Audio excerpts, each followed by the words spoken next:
दोस्तों, यह चकित कर देने वाली एक अनोखी कहानी है, सुनकर जाना। मेहंदी लगा के रखना, डोली सजा के रखना, लेने तुझे ओ गोरी, आएंगे तेरे सजना। दोस्तों, हॉल में यह गाना बज रहा था। अपनी सखियों के बीच घिरी नैना के हाथों पर मेहंदी लग रही थी। साथ में उसकी सहेलियां उसे छेड़ भी रही थी, जिसे सुनकर नैना का चेहरा शर्म से लाल हो रहा था। नैना राज के सपने में खोई हुई थी।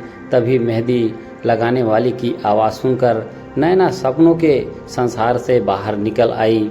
वह कह रही थी कि मेहंदी के रंग को और गहरा करने के लिए लौंग का धुआं हाथों पर ले लेना, तो मेहंदी का रंग और भी गहरा हो जाएगा।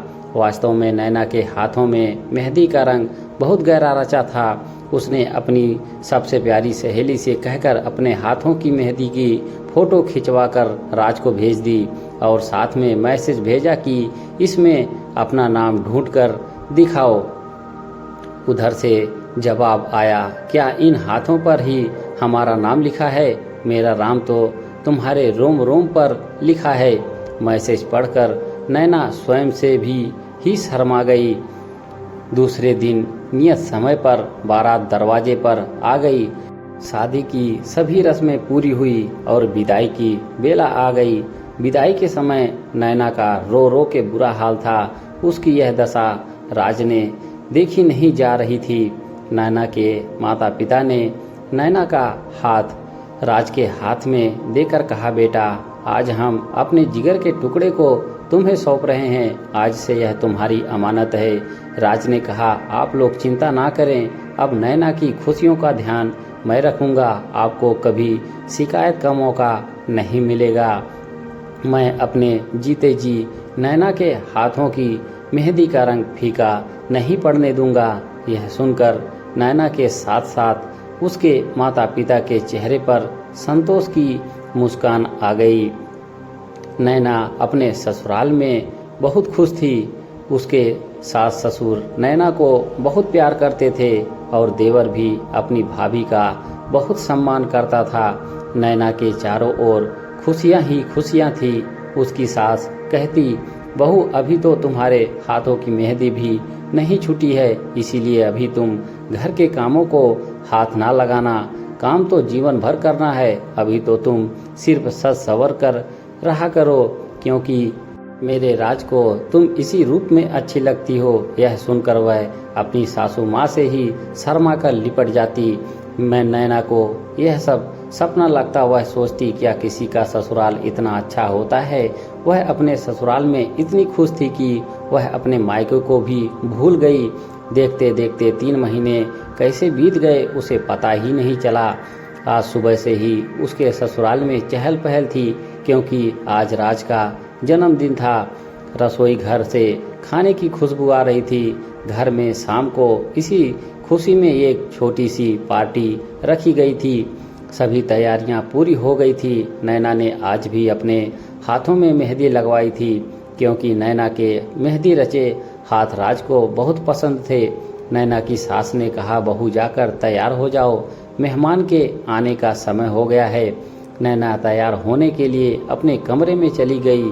आज उसने सिल्क की लाल रंग की साड़ी पहनी और पूरा श्रृंगार करके जब उसने आईना में अपना अक्स देखा तो खुद ही शर्मा गई, क्योंकि आज वह स्वर्ग से उतरी हुई अप्सरा लग रही थी। आंखों में काजल, होठों पर लिपस्टिक, सिंदूर से भरी हुई मांग, मेहंदी रचे हाथ, उसमें लाल कांच की चूड़ियां और सोने के कंगन।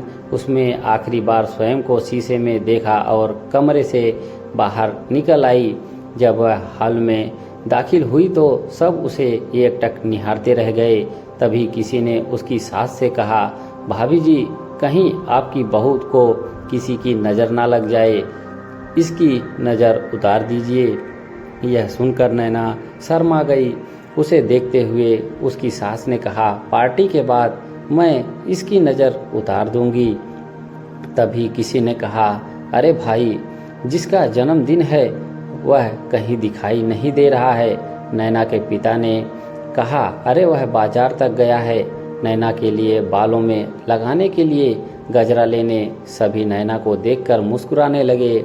नैना ने शर्माकर अपनी पलकें झुका ली।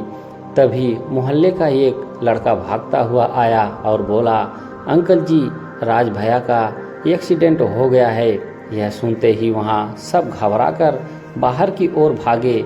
उस लड़के ने बताया कि उन्हें हॉस्पिटल में ले जाया गया है। सभी अस्पताल पहुंच गए। वहां उन्हें पता चला कि राज का ऑपरेशन हो रहा है। उसे सिर पर बहुत चोट आई है। घर के सभी लोग सांस रोके भगवान से उसके जीवन के लिए प्रार्थना कर रहे थे। तभी डॉक्टर ने आकर बताया कि राज को बचाया नहीं जा सकता। यह सुनकर वहाँ हाहाकार मच गया। नैना के सास ससुर बिलक बिलक कर रोने लगे।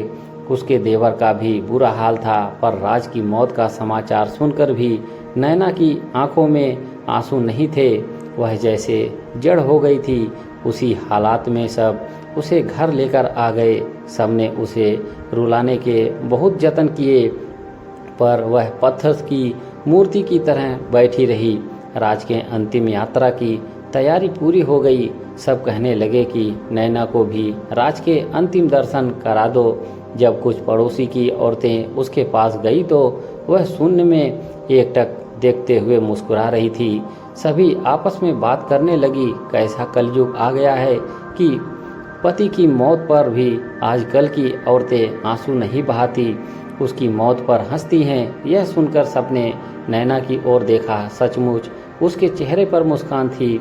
उसके घर वाले यह देखकर आश्चर्य में पड़ गए कि जो नैना राज के शरीर पर लगी एक खरोच देखकर रोने लगती थी, आज वह राज की मौत पर हंस रही है। उन्हें यह देखकर विश्वास नहीं हुआ। तभी एक औरत ने नफरत से नैना के कंधों को पकड़ते हुए कहा कि पहले अपने पति का अंतिम दर्शन कर लो, फिर मुस्कुराना। पर यह क्या, उस औरतों के छूते ही नैना का निर्जीव शरीर एक तरफ लुढ़क गया। यह दृश्य देखकर वहां उपस्थित सभी लोगों के मुंह से चीख निकल गई। आज नैना भी अपने राज के साथ अनंत यात्रा पर निकल गई थी। उसने आज यह साबित कर दिया था कि उसके मेहंदी रचे हाथों के साथ साथ उसके रोम रोम पर भी सिर्फ राज का ही नाम लिखा हुआ है। आज उस घर से दो प्रेमिकों की अर्थी एक साथ उठी। ऐसा गहरा और अनोखा प्रेम देखकर वहां उपस्थित लोगों की आंखों से गंगा जमुना बह रही थी। ऐसा दर्दनाक दृश्य देखकर ईश्वर की आंखें भी नम हो गई होंगी, क्योंकि आज एक सुहागन अपने हाथों में मेहंदी से खिले अपने पति के नाम को उसी से ढूंढवाने के लिए उसके साथ स्वर्ग तक चली गई। दोस्तों, कहानी अच्छी लगी हो तो एक लाइक जरूर करें। धन्यवाद।